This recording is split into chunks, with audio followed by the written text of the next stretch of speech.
there, YouTube. It's your boy bringing you guys another video. I'm bringing you guys today a Sacred Beast deck profile. I know I brought you guys one earlier in last week, but that video did so amazing. It's like the highest viewed video that I have. So I figured, hey, a lot of people are either one, really like Sacred Beast, or two, they are literally buying Sacred Beast decks and are either, trying to build it to a competitive level or are using it for fun. So yeah, you guys have seen my competitive build, the one I use personally when I play against everybody else. So I figured, hey, let me make a budget alternative for the Sacred Beast for those who are unable to afford a higher level but still want to use the Sacred Beast. So yeah, this is my deck profile. Again, if you guys feel free to leave a like and subscribe for more Yu-Gi-Oh content. I hope you guys enjoyed this video. Like you guys did the first Sacred Beast deck profile, I'll leave a description down below on the first Sacred Beast deck profile and also combo tutorial for it. But for now, let's go with that budget Sacred Beast deck profile. I hope you guys enjoyed this video. Have a great one, you guys. Peace. Okay, so here we have my $30 budget Sacred Beast deck profile. I hope you guys enjoyed this video again. If you do, please feel free to leave a like and don't forget to subscribe for more Yu-Gi-Oh content. So let's get started with the deck profile. Alright, so start off with the monsters. First we're going to go with, we run one Uriai, Lord of the Syrian Flames. Just the one. It's not the best Sacred Beast in the deck, but for this particular budget I do recommend running one. You could opt out for two. It's not such a dead card, especially if you have your Chaos Summoning Beast in your hand. But I do opt out for one. Like I said, it's not my particular favorite monster to summon, and I mostly have them just for the fusions. Up next, we do have two Raviels.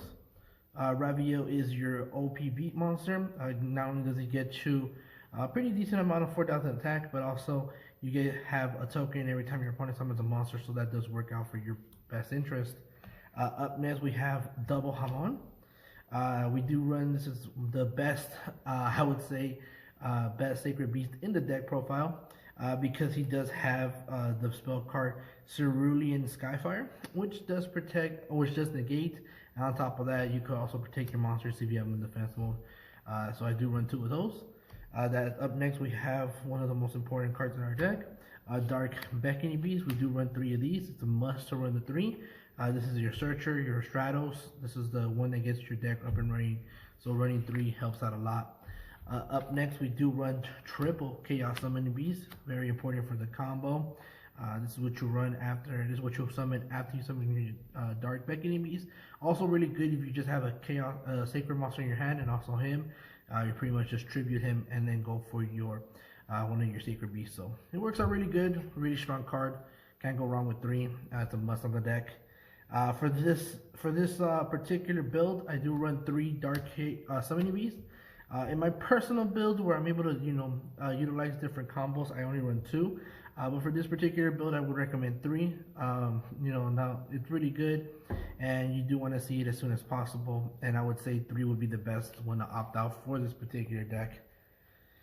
I do run two Phantom Chaoses. I was really debating on just running one, but I feel two would be pretty much sublime. The reason I run two is because if you have Fallen Paradise on the field activated, you can remove one of your Sacred Beasts and you automatically draw two. So it's a pretty much good pot of greed if you have this and don't have any Sacred Beasts in your hand. And this will potentially get you, this combo will pretty much get you more utilities in your hand. So double Phantom Chaos never hurts. If you want to run one, it's a really good idea as well. But I do run two just in case I need to have it as soon as possible. And the reason I say you run two Phantom is because I would either say you run two Radiant or three. So I do run the Kaijus. So you will have opponents in the future when you use this deck that do run negates. They have their board set up. They have a lot of first turn builds out there.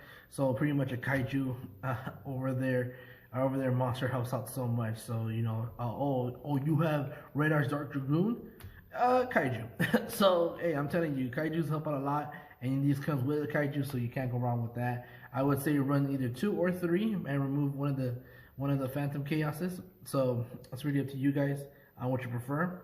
I run, not for the spell cards, we run three Opening of the Spirit Gates. This is your must search. This is something that you have to run for sure if you want to utilize the deck to its full potential. Up next, we do run triple Cerulean Skyfire. My main purpose of running 3 is because I do want to see Hamon as soon as possible, and I do want to draw into this. You can either search it, obviously it's searchable, but when you're searching for certain cards, you're not really looking for Cerulean Skyfire off the bat. And now if you have every piece of the other pieces in your hand, then Cerulean Skyfire is obviously one of the cards you search for. But if you could draw into it, that would also be great. So running 3 is perfect to utilize as well. Talking about drawing it in, we're going to have 3 Fallen Paradises. I know this card is searchable, like I said, searchable, but I run 3 because 1, if I draw into it and have that Phantom Chaos, that's instant 2 right there. So drawing into it when my opponent pops it, or I'm just not able to search it because I don't have the right pieces, Fallen Paradise does come out clutch. Next we have Triple Dimension Fusion of Destruction. This is just so I could draw it.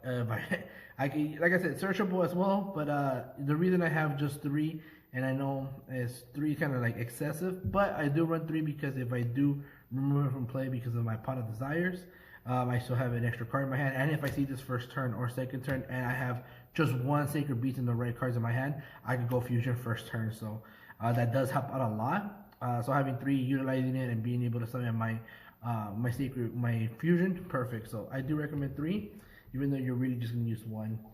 And then I do run triple Pot of Desires, which is why I run a successive amount of certain cards, because hey, I'm gonna be banishing cards from my deck randomly just so I could get that draw power in. So having multiple cards does help out a lot. That way I don't get rid of too many important resources. And honestly, Pot of Desires was a really good draw card, really strong, powerful, amazing reprint. So you can't go wrong with that. Up next, I do have some spice, and I know people are going to be like, what? We have 2 Swords of Caecilian Lights. Same reason I run the Kaijus. Your opponent is going to have something to negate. You either bait them out with this, or you succeed and you're able to have everything face down, and you're able to run them over. So Swords of Caecilian Light, really good card. Super low key, nobody uses this, but hey, it's in the deck. Why not utilize it? And like I said, you're either going to bait out your opponent, which will help out a lot, or 2, you'll be able to have everything face down and run it over and clear a board. So can't go wrong with that. 2 Dark Factory of More Production. Really good card. Sometimes you might have a card that you don't need in your hand, like the Uruguay or anything that you just really don't need or do need in the graveyard. So having this in your hand, having this activated, being able to discard a draw card, perfect recycling method.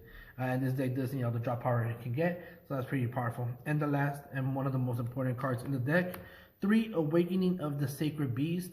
Perfect card. If you have both your two Sacred Beasts, you already automatically negate all your opponent's cards. So a really powerful card. So I do recommend running the 3. And then let's go for the extra deck. Honestly, it's just 2 of them. Straightforward. We're going to go with 1 Amardo the Chaos Phantasm. This is the one you're going to summon, or you're going to go for your Phantasm Emperor Trilon. It really depends on where you're at in the duel. This is what you're going to have. And it's just those 2. Honestly, you don't really need the fusions as much, I would say. But hey, that's why you have, you get to summon as one of your Sacred Beasts out there. So you're good and you're set. And yeah, you guys, I hope you guys enjoyed this video.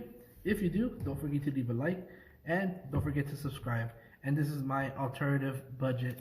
If you guys do want to see some full combos on how this deck works, feel free to leave a like and subscribe or comment. I'll also leave also in the description, I'll leave my deck profile for my personal build of my Sacred Beast, and also my combos for that deck.